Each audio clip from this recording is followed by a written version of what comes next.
Hi friends, welcome back to our channel. ഇന്ന് നമ്മൾ നോക്കുന്നത് 7th സ്റ്റാൻഡേർഡിലെ സോഷ്യൽ സയൻസിലെ ഫസ്റ്റ് ചാപ്റ്റർ മെഡീവൽ ഇന്ത്യ എന്ന ചാപ്റ്ററിന്റെ നോട്ട്സ് ആണ്. ഇതിൽ ഇംഗ്ലീഷ് മീഡിയവും മലയാളം മീഡിയവും ഒരുപോലെ ഉൾപ്പെടുത്തുന്നുണ്ട്. അതുപോലെ തന്നെ നിങ്ങൾക്ക് ടെക്സ്റ്റ് ബുക്കിലെ, അതായത് ഇംഗ്ലീഷ് മീഡിയം കൂട്ടുകാർക്ക് അറിയാത്ത വേർഡ്സിന്റെ മീനിങ്സ് എല്ലാം ഈ വീഡിയോയിൽ നൽകുന്നുണ്ട്. ഓക്കെ, അപ്പൊ നമുക്ക് ഫസ്റ്റ് നോക്കാം. ടെക്സ്റ്റ് ബുക്ക് പേജ് നമ്പർ 7 കുറച്ച് നിങ്ങൾക്ക് പുതിയ വേർഡ്സിലെ നിങ്ങൾക്ക് ആ വേർഡ്സിന്റെ മീനിങ് ആണ് ഇവിടെ നൽകിയിട്ടുള്ളത്. ഒബ്സർവ് എന്ന് പറഞ്ഞാൽ എന്താണ്? നിരീക്ഷിക്കുക. ദെൻ ഫിഗേഴ്സ് എന്ന് പറഞ്ഞാൽ കണക്കുകൾ. ഹിസ്റ്റോറിക് റെലിക്സ് ചരിത്ര അവശിഷ്ടങ്ങളാണ്. ദെൻ മെഡീവൽ ഇന്ത്യ മധ്യകാല ഇന്ത്യ. ദെൻ റൂൾ ഭരിച്ചു. ഫെമിലിയർ പരിചിതമായ. പ്രൈം മിനിസ്റ്റർ പ്രധാനമന്ത്രി. ഹോയിസ്റ്റിംഗ് ഉയർത്തൽ. നാഷണൽ ഫ്ലാഗ് ദേശീയ പതാക. ഇൻഡിപെൻഡൻസ് ഡേ സ്വാതന്ത്ര്യദിനം. ബിൽഡ് പണിതത്. റെയിൻ ഭരണം. ക്യാപിറ്റൽ മൂലധനം. ദെൻ എക്സിസ്റ്റഡ് നിലനിന്നിരുന്നു. ഡിസ്കഷൻ ചർച്ച. ഓക്കെ, ഇനി നമുക്ക് എന്ത് ചെയ്യാം? ഓരോ ക്വസ്റ്റ്യൻസ് ആയിട്ട് നോക്കാം അല്ലേ. Where does the Prime Minister hoist the national flag on Independence Day? സ്വാതന്ത്ര്യ ദിനത്തിൽ പ്രധാനമന്ത്രി ദേശീയ പതാക ഉയർത്തുന്നത് എവിടെ? എവിടെയാണ് കൂട്ടുകാരെ? Red fort in Delhi. ഡൽഹിയിലെ ചെങ്കോട്ടയിലാണ് അല്ലേ. ഫസ്റ്റ് തന്നെ നൽകിയിട്ടുണ്ട്. ചെങ്കോട്ടയുടെ ചിത്രമൊക്കെ നമ്മുടെ ബുക്കിൽ നൽകിയിട്ടുണ്ട്. അതിൽ പറഞ്ഞിട്ടുണ്ട് അല്ലേ. സ്വാതന്ത്ര്യ ദിനത്തിൽ പ്രധാനമന്ത്രി ദേശീയ പതാക ഉയർത്തുന്നത് എവിടെയാണ്? റെഡ് ഫോർട്ട് ഇൻ ഡൽഹി അല്ലേ. അതായത് ഡൽഹിയിലെ ചെങ്കോട്ടയിലാണ്. Then during whose reign was the Red Fort built? ചെങ്കോട്ട പണി കഴിച്ചത് ആരുടെ ഭരണകാലത്താണെന്നാണല്ലേ ചോദിച്ചിട്ടുള്ളത്. ആരുടെയാണ്? മുഗൾ എംപറർ ഷാജഹാൻ അല്ലേ. മുഗൾ ചക്രവർത്തിയായിരുന്ന ഷാജഹാന്റെ കാലത്താണ് ഏത് പണി കഴിപ്പിച്ചത്? ചെങ്കോട്ട പണി കഴിച്ചത്. ഓക്കെ, ചെങ്കോട്ട പണി കഴിച്ചത്. The capital of Vijayanagara that existed in South India during the same period. ഇതേ കാലഘട്ടത്തിൽ ദക്ഷിണേന്ത്യയിൽ നിലനിന്നിരുന്ന വിജയനഗരത്തിന്റെ തലസ്ഥാനം ഏതാണെന്നാണ് ചോദിച്ചിട്ടുള്ളത്. ഏതാണ്? ഹംപിയാണ് അല്ലെ. ആൻസർ എന്താണ്? ഹംപി. ഓക്കെ, ഇനി നമുക്ക് ടെക്സ്റ്റ് ബുക്ക് പേജ് നമ്പർ 8 ക്വസ്റ്റ്യൻസും അതുപോലെ തന്നെ നിങ്ങൾക്ക് അറിയാത്ത വേർഡ്സിന്റെ മീനിങ്സുമാണ് നമ്മൾ നോക്കാൻ പോകുന്നത്. എസ്റ്റാബ്ലിഷ്ഡ് മീൻസ് എന്താണ്? സ്ഥാപിച്ചു. മെയിൻ റൂളേഴ്സ് പ്രധാന ഭരണാധികാരികൾ. ദെൻ വാസ്റ്റ് കിങ്ഡം വിശാലമായ രാജ്യം. ദെൻ പ്രിപ്പയർ എന്താണ്? സ്പ്രെഡ് ചെയ്യുക എന്ന് പറഞ്ഞാൽ എന്താണ്? വ്യാപനം അല്ലെ. ദ നെയ്ബറിംഗ് കൺട്രീസ് അയൽ രാജ്യങ്ങൾ. ഓരോ ഓക്കെ, നെക്സ്റ്റ് ക്വസ്റ്റ്യൻസ് നോക്കാം അല്ലെ. Established Mughal rule in Delhi. ഡൽഹിയിലെ മുഗൾ റൂൾ എസ്റ്റാബ്ലിഷ് ചെയ്തത് അല്ലെ, സ്ഥാപിച്ചത് ആരാണെന്നാണ് ചോദിച്ചിട്ടുള്ളത്. ആരാണ്? ബാബർ ആണല്ലേ. ദെൻ ഇയർ ഏതാണ്? 1526. 1526 അല്ലേ. അപ്പൊ ബാബറാണ് ഡൽഹിയിൽ മുഗൾ ഭരണം സ്ഥാപിച്ചത്. Okay, then fifth question. Write the year in which Mughal rule began and ended in India. ഇന്ത്യയിൽ മുഗൾ ഭരണം ആരംഭിച്ചത് അവസാനിച്ച വർഷവും എഴുതുക. ആരംഭിച്ച് അവസാനിച്ച വർഷം അല്ലേ. ആരംഭിച്ച വർഷം ഏതാണ്? 1526. Then 1857 എന്ത് ചെയ്യുന്നത്? ഇന്ത്യയിൽ മുഗൾ ഭരണം അവസാനിക്കുന്നത് അല്ലേ. 1526 to 1587. Then who were the main rulers? ആരായിരുന്നു പ്രധാന മുഗൾ റൂളേഴ്സ് അല്ലെ. who were the main Mughal rulers? പ്രധാന മുഗൾ ഭരണാധികാരികൾ ആരെല്ലാമായിരുന്നു? ബാബർ, ഹുമയൂൺ, അക്ബർ, ജഹാംഗീർ, ഷാജഹാൻ, ഔറംഗസേബ് അല്ലെ. Then list out existing countries where the Mughals and extended their rule.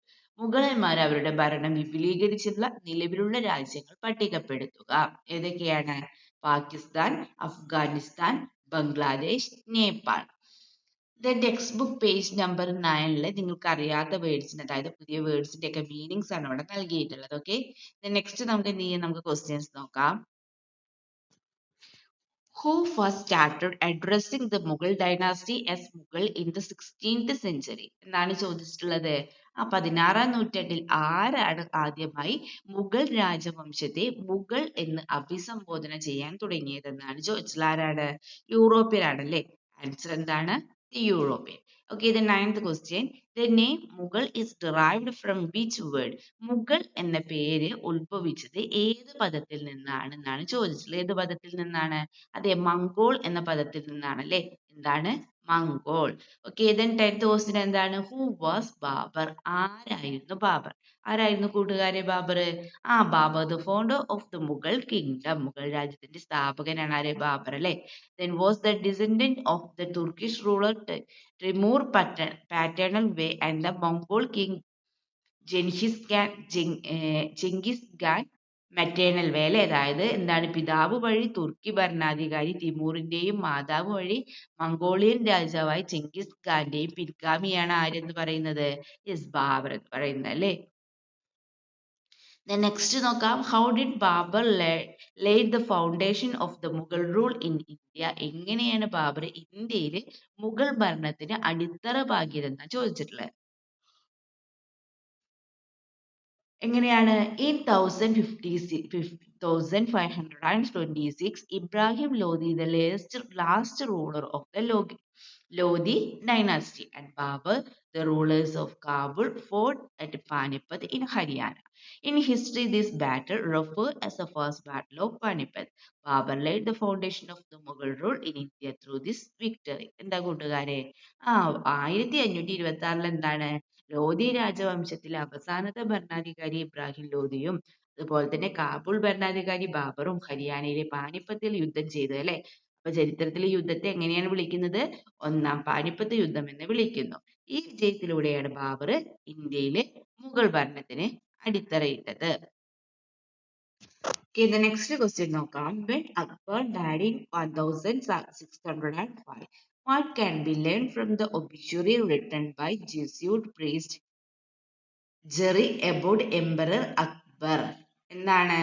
1605 Akbar ചക്രവർത്തി മരിച്ചപ്പോൾ ജെസ്യൂട്ട് പാതിരി പിയറി ജാരിക് എഴുതിയ അനുശോചന കുറിപ്പിൽ നിന്ന് അക്ബർ ചക്രവർത്തിയെ കുറിച്ചിട്ട് മനസ്സിലാക്കാൻ കഴിയുന്ന കാര്യങ്ങൾ എന്തൊക്കെയാണ്? എന്തൊക്കെയാ കൂട്ടുകാരെ? Yes, Akbar was A powerful ruler. Akbar എന്തായിരുന്നു? ഒരു ശക്തനായ ഭരണാധികാരിയായിരുന്നു എന്നതിലൂടെ നമുക്ക് മനസ്സിലാക്കാം. Then he administrated equal justice without any distinction of high low caste. Then familiar, unfamiliar. Then he considered Hindu, Christian, Muslim alike. Then hatred is strong with force and weak with mercy. He was loved by all. എങ്ങനെയാണ്? ഒരു ശക്തനായിട്ടുള്ള ഒരു ഭരണാധികാരിയായിരുന്നു. അതുപോലെ തന്നെ എന്താണ്? ഉന്നത താഴ്ന്ന ജാതി, പരിചിതർ, അപരിചിത വ്യത്യാസമില്ല തുല്യനീതി എന്ത് ചെയ്ത് അദ്ദേഹം നടപ്പിലാക്കി. അദ്ദേഹം ഹിന്ദു, ക്രിസ്ത്യൻ, മുസ്ലിം ഒരുപോലെയാണ് ഇവരൊക്കെ പരിഗണിച്ചത് അല്ലേ. ശക്തരോടും പ്രയോഗത്തിലൂടെയും ദുർബലരോട് എങ്ങനെയാണ്? കരുണയോടും കൂടി പെരുമാറി. അവരെല്ലാവർക്കും എന്തായിരുന്നു? പ്രിയപ്പെട്ടവനായിരുന്നു അല്ലേ. ഓക്കെ, ഇനി നമുക്ക് ടെക്സ്റ്റ് ബുക്ക് പേജ് നമ്പറിൽ നിങ്ങൾക്ക് അറിയാത്ത ന്യൂ വേർഡ്സിന്റെയൊക്കെ മീനിങ്സ് ആണ് ഇവിടെ നൽകിയിട്ടുള്ളത്. ഓക്കെ, ഇനി നമുക്ക് എന്ത് ചെയ്യാം? അടുത്ത ചോദ്യം നോക്കാം. Name of the new capital build during Akbar's times. അക്ബറിന്റെ കാലത്ത് പണി കഴിപ്പിച്ച പുതിയ തലസ്ഥാനത്തിന്റെ പേരാണ് ഏതാണ്? അതെ, ഫതേപൂർ സിക്രിയാണ്. ആൻസർ എന്താണ്? ഫതേപൂർ സിക്രി. then 14ാമത്തെ ചോദ്യം, name of the new structure built in 1575. അതായത് 1575 പണി കഴിപ്പിച്ച പുതിയ നിർമ്മിതിയുടെ പേരെന്തെന്നാണ് ചോദിച്ചത്. എന്താണ്? ഇബാദത്ത് ഖാനയാണ് അല്ലെ. ആൻസർ എന്താണ്? ഇബാദത്ത് ഖാന. 1575 പണി കഴിപ്പിച്ച പുതിയ നിർമ്മിതിയുടെ പേര് എന്താണ്? ഇബാദത്ത് ഖാന. നെക്സ്റ്റ് ക്വസ്റ്റ്യൻ നോക്കാം. What was the purpose of building ഇബാദത്ത് ഖാന ബൈ അക്ബർ? അക്ബർ ഈ ഇബാദത്ത് ഖാന പണി കഴിപ്പിച്ചതിന്റെ ലക്ഷ്യം എന്തായിരുന്നു? അതിന്റെ എയിം എന്തായിരുന്നു എന്നാണല്ലേ നമ്മളോട്, പർപ്പസ് എന്തായിരുന്നു എന്നാണ് നമ്മളോട് ചോദിച്ചിട്ടുള്ളത്. എന്താണ്? Yes, his followers should not waste their enmity with other religious sects. Then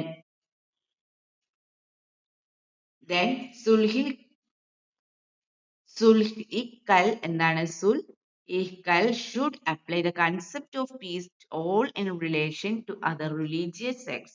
For that purpose, Ibadat Khana was built so that scholars and prominent people of different religions can gather here and develop religious tolerance through discussion. എന്താ പറയുന്നത് കൂട്ടുകാരെ? തന്റെ അനുയായികൾ എന്താണ്? മറ്റു മതവിഭാഗങ്ങളുമായി ശത്രുതയിൽ വർദ്ധിച്ച സമയം പാഴാക്കരുത്. ഇതര മതസ്ഥരോടുള്ള ബന്ധത്തിൽ എല്ലാവർക്കും സമാധാനം എന്ന ആശയം അനുവർത്തിക്കണം. അതിനായി വിവിധ മതങ്ങളിലെ പണ്ഡിതരും പ്രമുഖരും ഇവിടെ ഒത്തുചേരുവാനും ചർച്ചകളിലൂടെ മതസഹിഷ്ണുത വളർത്തുവാനുമായിരുന്നു ഇബാദത്ത് ഖാന പണി കഴിപ്പിച്ചത്. ഓക്കെ, then 16th ക്വസ്റ്റ്യൻ നോക്കാമല്ലോ നമുക്ക്. What does Din Ilahi mean? ദിൻ ഇലാഹി എന്നാൽ എന്ത്? ദിൻ ഇലാഹി എന്താണ് മീൻ ചെയ്യുന്നതാണ് ചോദിച്ചിട്ടുള്ളത്. എന്താണ്? Yes, Din Ilahi is a philosophy formulated by combining the good aspects for all religions. അതായത് എല്ലാ മതങ്ങളുടെയും അല്ലെ, എല്ലാ മതങ്ങളുടെയും നല്ല വശങ്ങൾ കോർത്തിണക്കി അക്ബർ രൂപപ്പെടുത്തിയ ദർശനമാണ് എന്തെന്ന് പറയുന്നത്? യെസ്, ദിൻ ഇലാഹി എന്ന് പറയുന്നത്. അപ്പൊ എന്താ ദിൻ ഇലാഹി? Yes, Din Ilahi is a philosophy formulated by Akbar by combining the good aspects of all religions. എല്ലാ മതങ്ങളുടെയും നല്ല വശങ്ങൾ കോർത്തിണക്കി അക്ബർ രൂപപ്പെടുത്തിയ ദർശനമാണ് ദിൻ ഇലാഹി. ഓക്കെ, then 17ാമത്തെ ചോദ്യം നോക്കിയാലോ. What is the core of the philosophy of ദിൻ ഇലാഹി? ദിൻ ഇലാഹി എന്ന ആ ദർശനത്തിന്റെ കാതൽ എന്താണ്? അതിന്റെ കോർ എന്താണെന്നാണ് അല്ലേ ചോദിച്ചിട്ടുള്ളത്. സുൽഹ് ഇക്കൽ എന്നുള്ളത് എന്താണ്? പീസ് ടു ഓൾ, എല്ലാവർക്കും സമാധാനമാണ് അല്ലെ. Then how much did Akbar policies help in maintaining religious tolerance? മതസഹിഷ്ണുത നിലനിർത്താൻ അക്ബറിന്റെ നയങ്ങൾ എത്രമാത്രം സഹായകരമായിരുന്നു എന്നാണ് അല്ലേ ചോദിച്ചിട്ടുള്ളത്. നോക്കാം നമുക്ക്. Ibadat Din Ilahi and the abolition of religious tax called jizya are proofs of the how helpful Akbar policies were to maintain religious tolerance. അതായത് ഇബാദത്ത് ഖാനയും ദീൻ ഇലാഹിയും ജസിയ എന്ന മതനികുതി നിർത്തലാക്കിയതും മതസഹിഷ്ണുത നിലനിർത്താൻ അക്ബറിന്റെ നയങ്ങൾ എത്രമാത്രം സഹായകമായിരുന്നതിന് തെളിവുകളാണ് അല്ലെ. ഓക്കെ, ഇനി കൂട്ടുകാരെ ടെക്സ്റ്റ് ബുക്ക് പേജ് നമ്പർ 11 നിങ്ങൾക്കറിയാത്ത വേർഡ്സിന്റെയൊക്കെ മീനിങ്സ് ആണ് ഇവിടെ നൽകിയിട്ടുള്ളത്.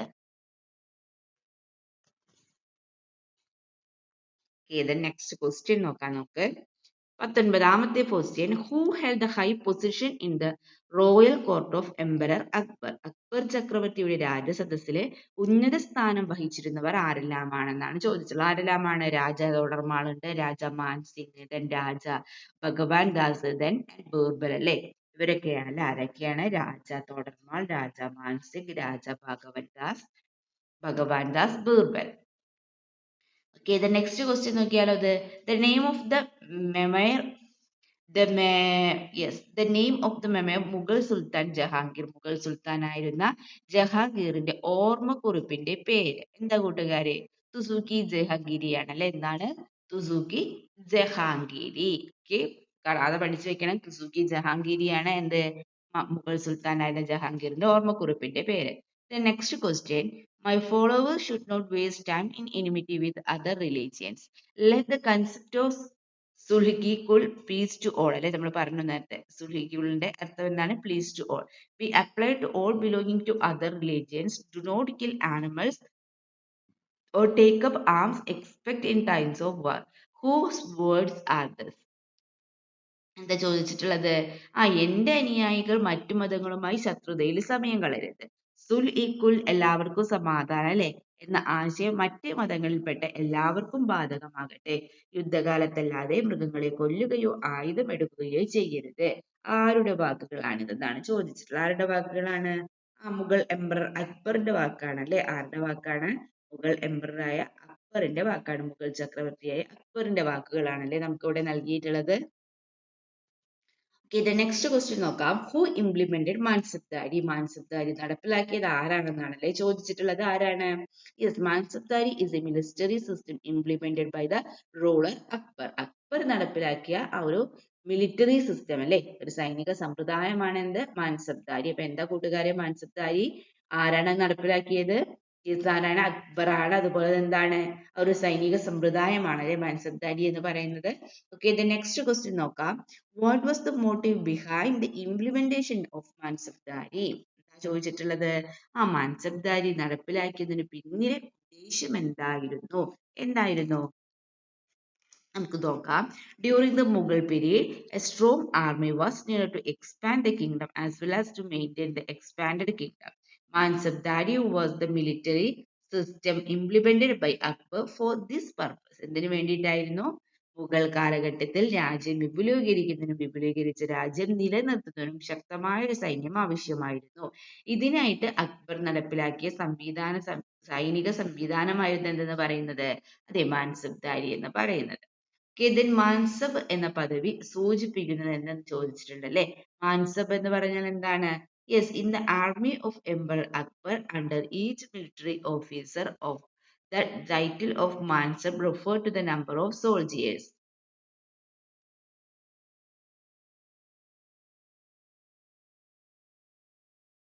that each military officer had to maintain. Akbar ചക്രവർത്തിയുടെ സൈന്യത്തിൽ ഓരോ സൈനിക ഉദ്യോഗസ്ഥന്റെയും കീഴിൽ എന്താണ്, ഒരു സൈനിക വ്യൂഹം ഉണ്ടായിരിക്കും അല്ലെ.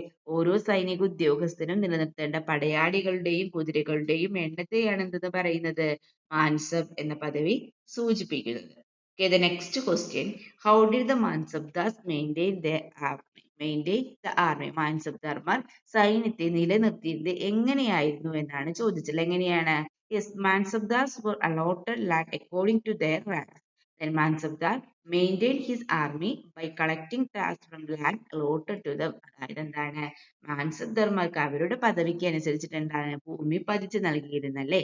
പ്രസ്തുത ഭൂമിയിൽ നിന്നുള്ള നികുതി പിരിച്ചെടുത്താണ് എന്ത്, മാൻസബ്ദാർ സൈന്യത്തെ നിലനിർത്തിയിരുന്നത്. ഓക്കെ, then 26ാമത്തെ ചോദ്യമാണ് അല്ലെ. Akbar implemented Mansabdari system to achieve what objective? Akbar Mansabdari സമ്പ്രദായം നടപ്പിലാക്കിയത് എന്ത് ലക്ഷ്യം കൈവരിക്കുന്നതിനായിരുന്നു, എന്തിനായിരുന്നു?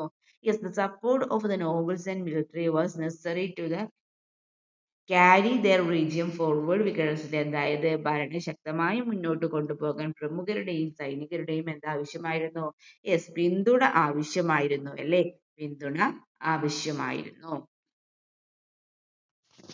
Okay, the next question നോക്കാം. What things can be understood about the social condition of the Mughal period from the travelogue of Tavernier, a French traveler who visited India during the Mughal period? അതായത് മുഗൾ കാലഘട്ടത്തിലെ India സന്ദർശിച്ച French സഞ്ചാരിയായ ടവർണിയറുടെ ടവർണിയറുടെ യാത്രാക്കുറിപ്പിൽ നിന്ന് മുഗൾ കാലഘട്ടത്തിലെ സാമൂഹ്യ അവസ്ഥയെക്കുറിച്ച് എന്തെല്ലാം കാര്യങ്ങളാണ് മനസ്സിലാക്കാൻ സാധിക്കുന്നതെന്നാണല്ലേ ചോദിച്ചിട്ടുള്ളത്. എന്തൊക്കെയാണ്? Yes, the commoners, middle class, aristocrats, kings, etc., feudal system, etc. during this period. എന്താണ് പറയുന്നത്?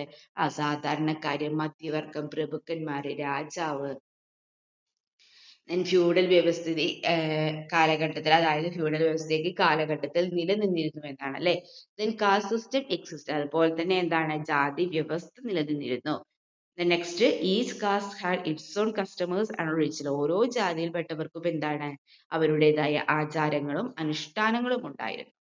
ഇതൊക്കെയാണ് അല്ലെ നമുക്ക് മനസ്സിലാക്കാൻ സാധിക്കുന്നത്. ഓക്കെ, ദെൻ 30ാമത്തെ ചോദ്യം. From the travelogue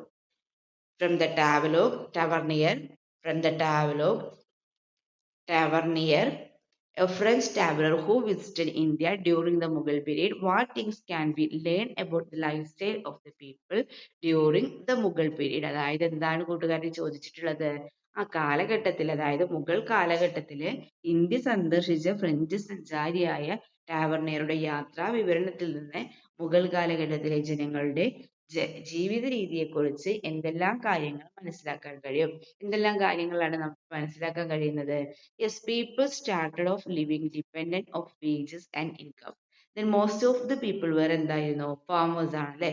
There were many differences in the way of life of the people of each place, food and clothing. എന്തൊക്കെയാണ്, ആളുകളുടെ ജീവിത നിലവാരവും കൂലിയെയും വരുമാനത്തെയും ആശ്രയിച്ചിരിക്കുന്നു അല്ലെ. Then ഭൂരിഭാഗം ആളുകളും എന്തായിരുന്നു, കർഷകരായിരുന്നു. ഓരോ സ്ഥലത്തെയും ജനങ്ങളുടെ ജീവിത രീതിയിലും ഭക്ഷണത്തിലും വസ്ത്രത്തിലും പല വ്യത്യാസങ്ങളുണ്ടായിരുന്നു.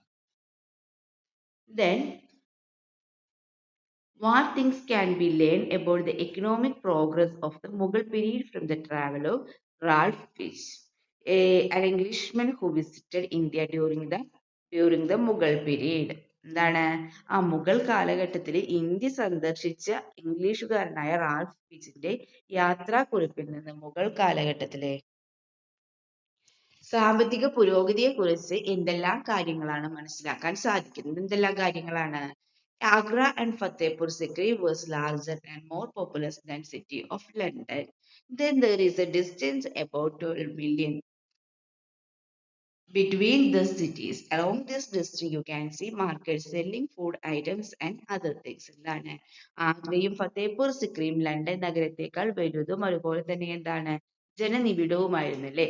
ഏതാണ്ട് 12 മൈൽ ദൂരമുണ്ട് ഈ നഗരങ്ങൾ തമ്മിൽ. ഈ ദൂരം അത്രയും വഴിനീളെ ഭക്ഷ്യവസ്തുക്കളും മറ്റും വിൽക്കുന്ന അങ്ങാടികൾ നമുക്ക് കാണാൻ സാധിക്കും. Okay, the next question. What was the main reason for economic progress during Mughal reign? Mughal rule Mughal ഭരണകാലത്തെ സാമ്പത്തിക പുരോഗതിയുടെ അടിസ്ഥാന കാരണം എന്തായിരുന്നു എന്നാണല്ലേ ചോദിച്ചത്. എന്താണ്? Yes, achievement and agriculture were main reason for economic progress. അതായത് കാർഷിക രംഗത്തെ നേട്ടങ്ങളായിരുന്നു എന്ത്? സാമ്പത്തിക പുരോഗതിയുടെ അടിസ്ഥാന കാരണം. Next question. What are the main agriculture crops during the Mughal rule? Mughal ഭരണകാലത്തെ പ്രധാന കാർഷിക വിളകൾ ഏതെല്ലാമായിരുന്നു? Yes, rice, wheat, barley, sugar cane, cotton, oil seeds. അതായത് നെല്ല്, ഗോതമ്പ്, ബാർലി, കരിമ്പ്, പരുത്തി, എണ്ണക്കുരുക്കൾ അല്ലേ. അപ്പൊ എന്തൊക്കെയാണ്? നെല്ല്, ഗോതമ്പ്, ബാർലി, പരുത്തി, കരിമ്പ്, എണ്ണക്കുരുക്കൾ. Okay, then who wrote Aini Akbari and Akbarnama? ഐനി അക്ബരിയും അക്ബർനാമയും രചിച്ചത് ആരാണെന്നാണല്ലേ ചോദിച്ചിട്ടുള്ളത്. Yes, Abdul Fazal was the chief historian and adviser of Akbar during the Mughal period.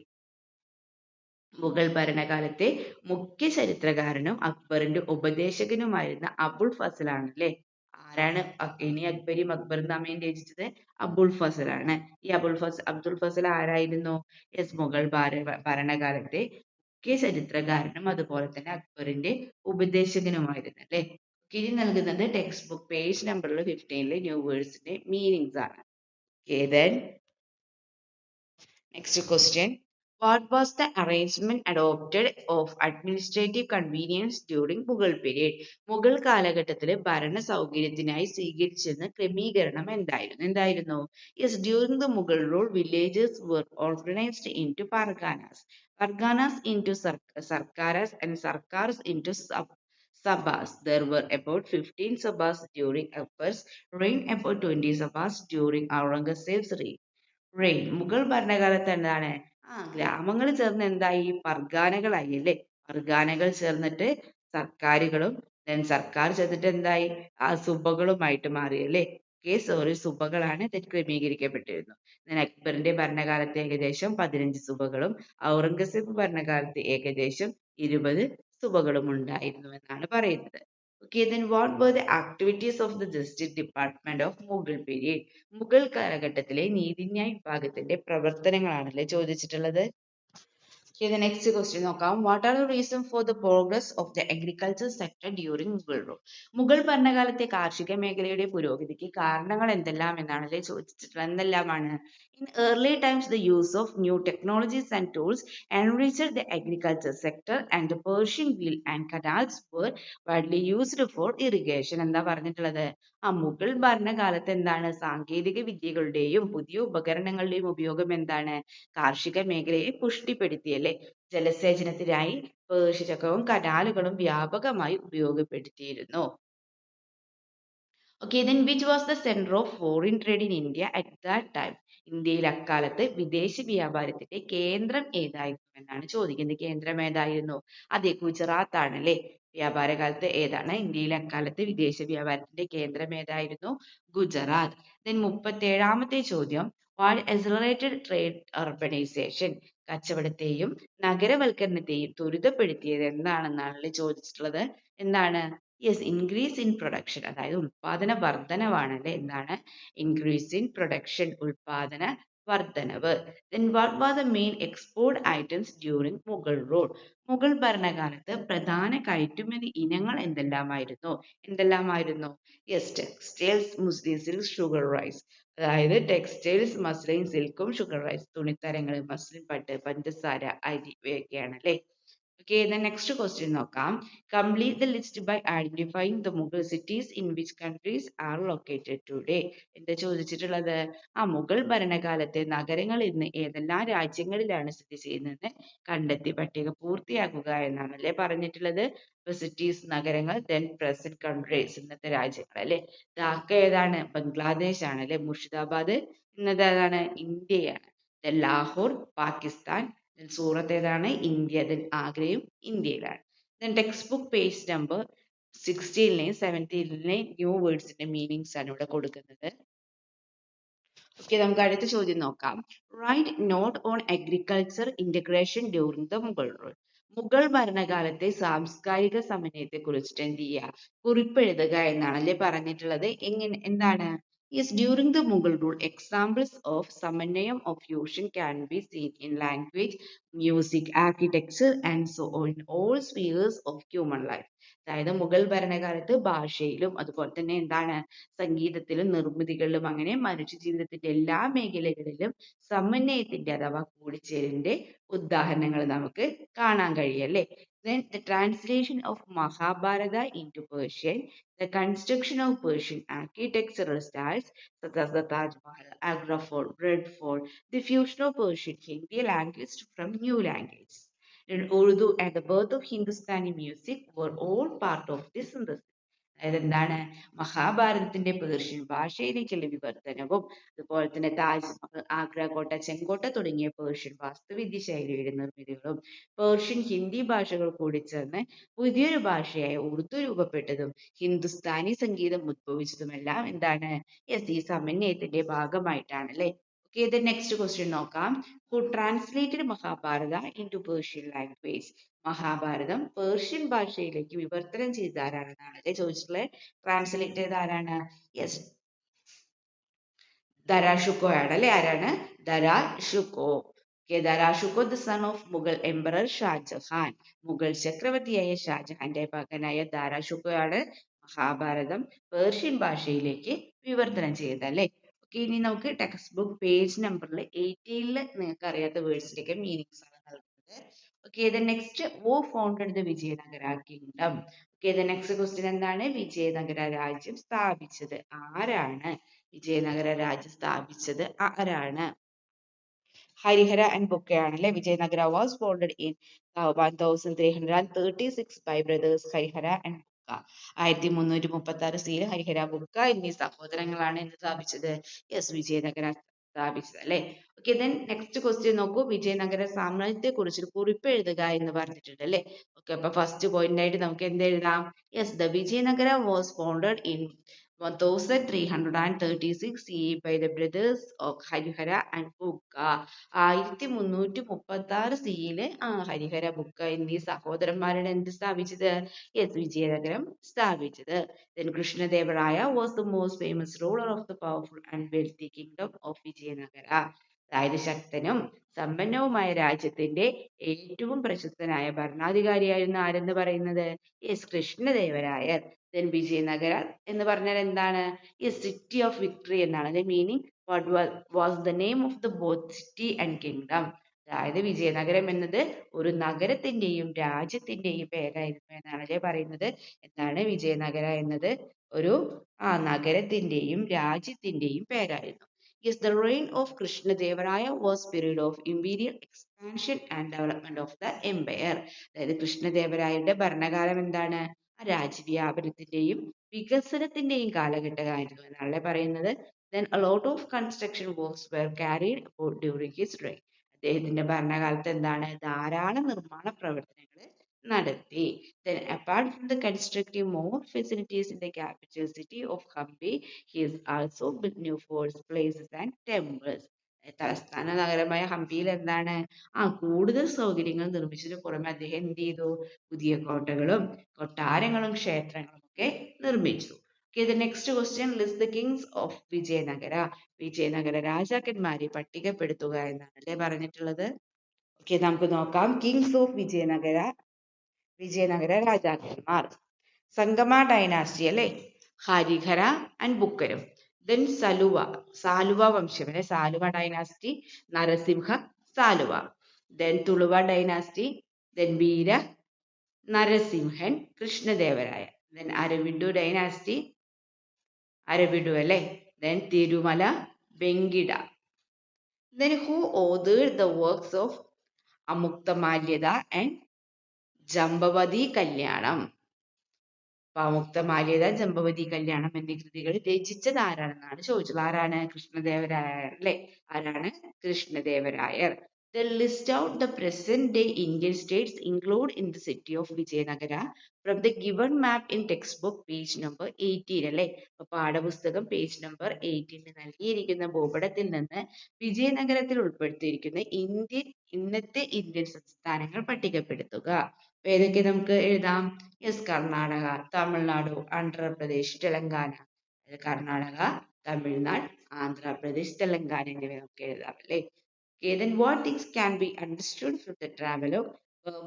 Barbosa and Portuguese traveler who visited during the time of Krishnadevaraya. അതായത് കൃഷ്ണദേവരായരുടെ കാലത്ത് ഇന്ത്യ സന്ദർശിച്ച Portuguese സഞ്ചാരിയായ ബർബോസയുടെ സഞ്ചാരക്കുറിപ്പിൽ നിന്ന് മനസ്സിലാക്കാവുന്ന കാര്യങ്ങൾ എന്തെല്ലാം എന്നാണ് ചോദിച്ചിട്ടുള്ളത്. എന്തെല്ലാമാണ്? Yes, religious tolerance and equitation and justice system, അതായത് മതസഹിഷ്ണുതയും സമത്വവും നിറഞ്ഞ നീതിന്യായ വ്യവസ്ഥയായിരുന്നു നമുക്ക് അതിലൂടെ മനസ്സിലാക്കാം അല്ലേ. ഇത് നെക്സ്റ്റ് ക്വസ്റ്റ്യൻ നോക്കാം നമുക്ക്. Prepare note by comparing the religious policies of Akbar and Krishnadevaraya. അതായത് അക്ബറിന്റെയും കൃഷ്ണദേവരായരുടെയും മതനയങ്ങൾ താരതമ്യം ചെയ്തുകൊണ്ട് എന്ത് ചെയ്യുക, നിങ്ങളെ ഒരു കുറിപ്പ് തയ്യാറാക്കുക. അപ്പൊ എന്തൊക്കെ കാര്യങ്ങൾ അതിൽ ഉൾപ്പെടുത്താം നമുക്ക്? Yes, all religious were treated equally by Akbar and Krishnadevaraya. അപ്പൊ എന്താണ്?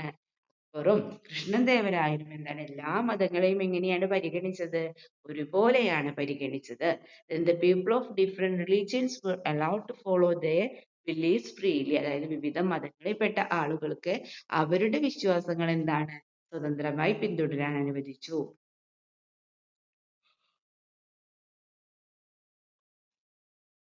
നെക്സ്റ്റ് നമുക്ക് എഴുതാം, both rulers have religious tolerance. ഇരു ഭരണാധികാരികൾക്കും എന്താണ് മതസഹിഷ്ണുതയുണ്ട്. Then during their period people got equal justice and equal consideration. അവരുടെ കാലഘട്ടത്തിൽ എന്താണ് ആളുകൾക്ക് തുല്യനീതിയും തുല്യ പരിഗണനയും ലഭിച്ചു. Then respect for diversity. Then വൈവിധ്യത്തോടുള്ള ബഹുമാനം. Okay, the next question നോക്കിയാലോ നമുക്ക്. What was known as Amaranayaka system? Amaranayaka സമ്പ്രദായം എന്നറിയപ്പെടുന്നത് എന്താണെന്നാണ് ചോദിച്ചിട്ടുള്ളത്. എന്താണ് അമരനായക സമ്പ്രദായം എന്ന് പറഞ്ഞാൽ? Yes, the military commanders were known as അമരനായകാസ്. അതായത് സൈനിക മേധാവികളാണ് അമരനായകരെന്ന് അറിയപ്പെട്ടിരുന്നത് അല്ലേ. Then the kings allotted lands known as അമരാരുതം. രാജാക്കന്മാർ അവർക്ക് അമര എന്നറിയപ്പെടുന്ന എന്ത് ചെയ്തു? ഭൂമി അനുവദിച്ചു. Then the administration of Amara was carried about അമരനായകാസ്. അമരയുടെ ഭരണം നടത്തിയത് ആരാണ്? അമരനായകന്മാരാണ് അല്ലേ. Then Amaranayaka has had the right to collect taxes from these areas. ഈ പ്രദേശങ്ങളിൽ നിന്നൊക്കെ നികുതി പിരിക്കാനുള്ള അമരനായകർക്ക് എന്തുണ്ടായിരുന്നു? അവകാശമുണ്ടായിരുന്നു. The അമരനായകാസ് paid a fixed amount of the king. അമരനായകർ എന്ത് ചെയ്തു? രാജാവിന് ഒരു നിശ്ചിത തുക നൽകി. They also maintained a certain number of foot soldiers, horses and elephant. അവര് എന്താണ് നിശ്ചിത എണ്ണം കാലാൽ പടയാളികളെയും കുതിരകളെയും ആനകളെയും പരിപാലിച്ചു എന്ന് പറയുന്നത് അല്ലേ. Okay, then next question നോക്കാം നമുക്ക്.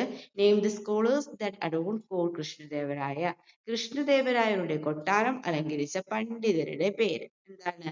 അഷ്ടദിഗജങ്ങൾ എന്നാണല്ലേ അവരറിയപ്പെട്ടത്. എന്താണ്? അഷ്ടദിഗജാസ്. Okay, the next question. How much did Krishnadevaraya policies help in maintain religious tolerance? കൃഷ്ണദേവരായരുടെ നയങ്ങൾ മതസഹിഷ്ണുത നിലനിർത്താൻ എത്രത്തോളം സഹായിച്ചു എന്നാണല്ലേ ചോദിച്ചിട്ടുള്ളത്. എത്രത്തോളം സഹായിച്ചു? Yes, all religions were treated equally by him. The people of different religions were allowed to follow their beliefs freely. അതായത് എന്താണ് എല്ലാ മതങ്ങളെയും ഒരുപോലെയാണ് എന്ത് ചെയ്തത്? അദ്ദേഹം പരിഗണിച്ചതല്ലേ. അപ്പൊ വിവിധ മതസ്ഥർക്ക് അവരുടെ വിശ്വാസങ്ങളെ സ്വതന്ത്രമായി പിന്തുടരാൻ എന്ത് ചെയ്തു? അത് അനുവദിച്ചു. Okay, then next question നോക്കാം. What was the arrangement adopted for administrative convenience during Vijayanagara period? അതായത് വിജയനഗര ഭരണകാലത്ത് ഭരണ സൗകര്യത്തിനായി സ്വീകരിച്ച ക്രമീകരണം എന്തായിരുന്നു എന്നാണല്ലേ ചോദിച്ചിട്ടുള്ളത്. എന്താണ്? Yes, monarchy prevailed in Vijayanagara administrative system also for administrative convenience അല്ലേ. The country was divided into മണ്ഡലം അഥവാ provinces. The നാട് എന്താണ്? district അല്ലേ. സ്ഥല sub districts and ഗ്രാമ village. There was cabinet to help the king. The king had the power to demote the punish and ministers. There were courts and various levels for the administration justice. The appellate authority was the king himself. Then minor offences and labor disputes were dealt with by village courts themselves. എന്താ പറഞ്ഞിട്ടുള്ളത്? അതായത് വിജയനഗര ഭരണ സംവിധാനത്തിൽ എന്തായിരുന്നു? രാജവാഴ്ച നിലനിന്നിരുന്നല്ലേ? അതായത് ഭരണപരമായ സൗകര്യാർത്ഥം രാജ്യത്തെ മണ്ഡലങ്ങൾ അഥവാ പ്രവിശ്യകൾ, നാടുകൾ, ജില്ലകൾ അല്ലെ, സ്ഥലങ്ങൾ, ഉപജില്ലകൾ, ഗ്രാമം എന്നിങ്ങനെ തരംതിരിച്ചിരിക്കുന്നു. രാജാവിനെ സഹായിക്കാൻ ആരുണ്ടായിരുന്നു? മന്ത്രിസഭയുണ്ടായിരുന്നു. then മന്ത്രിമാരെ തരം താഴ്ത്താനും ശിക്ഷിക്കാനും ആർക്ക് അധികാരമുണ്ട്? യെസ്, രാജാവിന് അധികാരമുണ്ടായിരുന്നു അല്ലേ? നീതി നിർവഹണത്തിന്റെ വിവിധ തലങ്ങളിൽ എന്താണ്? കോടതികൾ ഉണ്ടായിരുന്നു. then രാജാവ് തന്നെയായിരുന്നു അപ്പീൽ അധികാരി. ചെറിയ കുറ്റകൃത്യങ്ങളും തൊഴിൽ തർക്കങ്ങളും ഗ്രാമ കോടതികളിൽ തന്നെ കൈകാര്യം ചെയ്തു. ഇനി നെക്സ്റ്റ് നമ്മൾ നോക്കുന്ന ടെക്സ്റ്റ് ബുക്ക് പേജ് നമ്പറിലെ 21 55-ാമത്തെ ചോദ്യം നോക്കാം. What this can be understood about the social condition of the Vijayanagara kingdom? Vijayanagara സാമ്രാജ്യത്തിന്റെ സാമൂഹിക അവസ്ഥയെക്കുറിച്ച് എന്തൊക്കെ കാര്യങ്ങൾ മനസ്സിലാക്കാൻ കഴിയും? Vijayanagara society consists of various castes and religions. Then Brahmins were the dominant group in the society. They were entitled to the revenue from the allotted to the temples. The Brahmin used later rituals and religious ceremonies in temples. Then other sections of the societies were mainly engaged in agriculture. The trade and handicrafts kings employed women to prepare accounts of the royal palace and decorate gardens. Then polygamy prevailed among the wealthy. Child marriage and the practice of sati were also prevalent in society. അതായത് എന്താ പറയുന്നത്? വിവിധ ജാതികളും മതങ്ങളും അടങ്ങുന്നതായിരുന്നത് വിജയനഗര സമൂഹം അല്ലെ? ബ്രാഹ്മണ സമൂഹത്തിൽ എന്തായിരുന്നു? പ്രബല വിഭാഗങ്ങളായിരുന്നു. ക്ഷേത്രങ്ങൾ അനുവദിച്ച ഭൂമിയിൽ നിന്നുള്ള വരുമാനത്തിൽ നിന്ന് അവർ അർഹരായിരുന്നു. ക്ഷേത്രങ്ങളിലെ ആചാരങ്ങൾക്കും മതപരമായ ചടങ്ങുകൾക്കും ബ്രാഹ്മണര് നേതൃത്വം നൽകി. സമൂഹത്തിലെ മറ്റു വിഭാഗങ്ങൾ പ്രധാനമായും കൃഷി, വ്യാപാരം, കരകൗശല വസ്തുക്കൾ എന്നിവയിൽ ഏർപ്പെട്ടിരുന്നു. രാജകൊട്ടാരത്തിന്റെ കണക്കുകൾ തയ്യാറാക്കാൻ, പൂന്തോട്ടങ്ങൾ അലങ്കരിക്കുവാൻ രാജാക്കന്മാർ സ്ത്രീകളെ നിയോഗിച്ചു. സമ്പന്നർക്കിടയിൽ ബഹുഭാര്യാത്വം നിലനിന്നിരുന്നു അല്ലെ? അതുപോലെ തന്നെ എന്താണ്? ശൈശവ വിവാഹവും സതിസമ്പ്രദായവും സമൂഹത്തിൽ എന്തായിരുന്നു? വ്യാപകമായിരുന്നു. Okay, the next question. What things can be learned about the economic progress of Vijayanagara Empire from the travelogue of the Portuguese traveler Domingo Pais was visited during the time of Krishnadevaraya? എന്താണ്? കൃഷ്ണദേവരായരുടെ കാലത്ത് India സന്ദർശിച്ച Portuguese സഞ്ചാരിയായ Domingo പയസിന്റെ സഞ്ചാരക്കുറിപ്പിൽ നിന്ന് വിജയനഗര സാമ്രാജ്യത്തിന്റെ സാമ്പത്തിക പുരോഗതിയെക്കുറിച്ച് മനസ്സിലാക്കാവുന്ന കാര്യങ്ങൾ എന്തെല്ലാം എന്നാണല്ലേ ചോദിച്ചിട്ടുള്ളത്? എന്തെല്ലാം കാര്യങ്ങളാണ് നമുക്ക് മനസ്സിലാക്കാൻ സാധിക്കുന്നത്? അതെ, main occupation of the people was agriculture. Traders from the different parts of India and the world flocked to the famous city of Vijayanagara. Then irrigation was provided in dry areas. The land was surveyed according to productivity. Many trades such as rubies, diamonds, emeralds, pearls, textile, horses, orange, grapes, and the timber and evidence of economic progress. എന്താ പറയുന്നത്? അതായത് ജനങ്ങളുടെ പ്രധാന തൊഴിൽ എന്തായിരുന്നു? കൃഷിയായിരുന്നു അല്ലെ? ഇന്ത്യയുടെ വിവിധ ഭാഗങ്ങളിൽ നിന്നും ലോകമെമ്പാടുമുള്ള വ്യാപാരികൾ പ്രശസ്ത നഗരമായ വിജയനഗരത്തിലേക്ക് ഒഴുകിയെത്തി. ജലസേചനമായിരുന്നു ഒഴുകിയെത്തി ജലസേചന വരണ്ട പ്രദേശങ്ങളിൽ ഉൽപാദനക്ഷമതയനുസരിച്ച് ഭൂമി അളന്നു. മാണിക്യം, വജ്രം, മരതകം, മുത്തുകൾ, തുണിത്തരങ്ങൾ, കുതിര, ഓറഞ്ച്, മുന്തിരി, തടി തുടങ്ങിയ പല വ്യാപാരങ്ങളും സാമ്പത്തിക പുരോഗതിയുടെ തെളിവുകളാണ് അല്ലേ? Okay, the next question. What are the main agricultural crops during Vijayanagara kingdom? Vijayanagara സാമ്രാജ്യത്തിലെ പ്രധാന കാർഷിക വിളകൾ ഏതൊക്കെയായിരുന്നു? സിൽക്കും കോട്ടണുമാണ് അല്ലേ? Silk and cotton. Okay, the next question. What are the main occupation during Vijayanagara kingdom? Vijayanagara സാമ്രാജ്യത്തിലെ പ്രധാന തൊഴിൽ ഏതാണെന്നാണല്ലേ ചോദിച്ചിട്ടുള്ളത്? ഏതായിരുന്നു? Yes, agriculture ആണല്ലേ? എന്താണ്? agriculture. Then what are the reason for the progress of agriculture just during the Vijayanagara kingdom? Vijayanagara സാമ്രാജ്യത്തിന്റെ കാലത്ത് കാർഷിക മേഖലയുടെ പുരോഗതിക്ക് കാരണം എന്തായിരുന്നു? Yes, the കമലപുരം ലേക്ക്, അതുപോലെ തന്നെ എന്താണ് 15th century CE. Then Haryakund Dam across the Tungabhadra River strengthened the agricultural sector. 15ാം നൂറ്റാണ്ടിൽ നിർമ്മിച്ച കമലപുര തടാകം, then ഹിരിയ കനാൽ then തുംഗഭദ്ര നദിക്ക് കുറുകെയുള്ള അണക്കെട്ട് എന്നിവ കാർഷിക മേഖലയെ എന്ത് ചെയ്തു? ശക്തിപ്പെടുത്തി. Then next question, what are the main income sources of the Vijayanagara kingdom? Vijayanagara സാമ്രാജ്യത്തിന്റെ പ്രധാന വരുമാന സ്രോതസ്സുകൾ എന്തൊക്കെയാണെന്നാണ് ഇത് ചോദിച്ചത്. എന്തൊക്കെയായിരുന്നു? Yes, apart from land tax, then main source of revenue to the government were professional tax. Then building tax, license fees, or various kinds of fines imposed by courts. എന്തൊക്കെയാണ്? ഭൂനികുതി കൂടാതെ സർക്കാരിന്റെ പ്രധാന വരുമാന സ്രോതസ്സുകള് പ്രൊഫഷണൽ നികുതി, കെട്ടിട നികുതി, വിവിധ തരത്തിലുള്ള ലൈസൻസ് ഫീസ്, കോടതികൾ ചുമത്തുന്ന പിഴകൾ എന്നിവയായിരുന്നു അല്ലെ. Then which countries had monopoly of foreign trade during Vijayanagara period? Vijayanagara കാലത്ത് വിദേശ വ്യാപാരത്തിന്റെ കുത്തക ഏത് രാജ്യങ്ങൾക്കായിരുന്നു എന്നാണ് ചോദിച്ചത്. ഏത് രാജ്യങ്ങൾക്കായിരുന്നു? പോർച്ചുഗീസ് ആൻഡ് അറബിലെ പോർച്ചുഗീസുകാർക്കും അറബികൾക്കുമായിരുന്നു. Then which countries had prohibited relations during Vijayanagara period? അതായത് വിജയനഗര കാലത്ത് വിദേശ വ്യാപാര ബന്ധത്തിലേർപ്പെട്ട രാജ്യങ്ങൾ ഏതെല്ലാം? ഏതെല്ലാം രാജ്യങ്ങളായിരുന്നു? Yes, Portuguese, Arabs, China and Sri Lanka. Portuguese, അറബികൾ, ചൈന ആൻഡ് ശ്രീലങ്ക അല്ലെ. Then what strengthened the nation's economy? രാഷ്ട്രത്തിന്റെ സമ്പദ് വ്യവസ്ഥയെ ശക്തിപ്പെടുത്തിയത് എന്തായിരുന്നു? എന്തായിരുന്നു? അത് ഈ വ്യാപാരത്തിൽ നിന്നുള്ള വരുമാനമായിരുന്നല്ലേ. Income from trading. Income from trading. Then what was the main item foreign trade during Vijayanagara period? Vijayanagara കാലത്ത് വിദേശ കച്ചവടത്തിലെ പ്രധാന ഇനം ഏതായിരുന്നു? ഏതായിരുന്നു? അതെ, ഹോഴ്സ് ആണ് അല്ലെ, കുതിരയായിരുന്നു. Then who were known as കുതിരച്ചെട്ടികൾ? കുതിരച്ചെട്ടികൾ, ചെട്ടീസ് എന്നറിയപ്പെടുന്നത് അല്ലെ. Local traders engaged in horse trading. Local traders engaged in horse trading. അതായത് എന്താണ്? കുതിര കച്ചവടത്തിൽ ഏർപ്പെട്ടിരുന്ന പ്രാദേശിക കച്ചവടക്കാരാണ് എങ്ങനെ അറിയപ്പെട്ടിരുന്നത്? Okay, then the foreign country that overtook the Arabs and took over the trade monopoly. അറബികളെ പിന്തള്ളി കച്ചവട കുത്തക ഏറ്റെടുത്ത വിദേശ രാജ്യം ഏതാണെന്നാണ് അല്ലെ ചോദിച്ചുള്ള. ഏതാണ്? Yes, the Portuguese ആണ് അല്ലെ, പോർച്ചുഗീസുകാരാണ്. Then what proves the trade relationship with China? ചൈനയുമായുള്ള കച്ചവട ബന്ധത്തെ തെളിയിക്കുന്നത് എന്താണെന്നാണ് ചോദിച്ചുള്ളത്. എന്താണ്? Yes, Chinese pottery from the city. അതായത് നഗരത്തിൽ നിന്ന് ലഭിച്ച ചൈനീസ് മൺപാത്രങ്ങളാണ് അല്ലെ. അതായത് എന്താണ്? Chinese poetry from the city. നഗരത്തിൽ നിന്ന് ലഭിച്ച ചൈനീസ് മൺപാത്രങ്ങൾ. The right note on cultural integration during Vijayanagara kingdom. Vijayanagara സാമ്രാജ്യത്തെ സാംസ്കാരിക സമന്വയത്തെ കുറിച്ചിട്ട് കുറിപ്പ് തയ്യാറാക്കുക എന്നാണ് അല്ലെ പറഞ്ഞിട്ടുള്ളത്. Okay, നമുക്ക് നോക്കാം. My schools were established for the study of Vedas and Shastras. The Vijayanagara period witnessed an unprecedented growth in the fields of art, architecture, sculpture, literature, and music.